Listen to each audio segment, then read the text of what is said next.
حبايبي ومتابعيني الاعزاء، انا مربيه رومي اول مره اربيه ويبيض عندي. فالبيضه بتاعته كده هي طبيعيه ان هي تبقى لونها كده؟ طبيعي ان البيضه بتاعت الرومي تبقى منقطه كده ولا ايه بالظبط؟ اللي رباها قبل كده واللي بيض عنده كده يقول لي. انا مش عارفه بالظبط هي ديت البيضه بتاعت الرومي، بس انا مش عارفه هي ده طبيعي بتاعها ده ان هي لونها يبقى كده.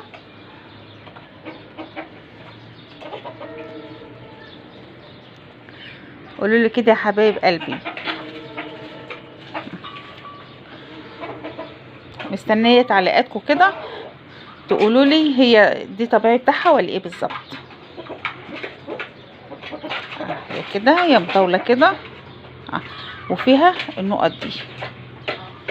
اللي ربى الرومي وباد عنده وكده انا ربيته قبل كده بس ما بطش، فاول مره يبيض عندي، يعني اول مره اربيه ويبيض عندي.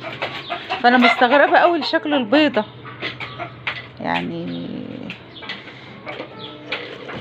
اللي عارف ان هي ده طبيعي بتاعها يقول لي.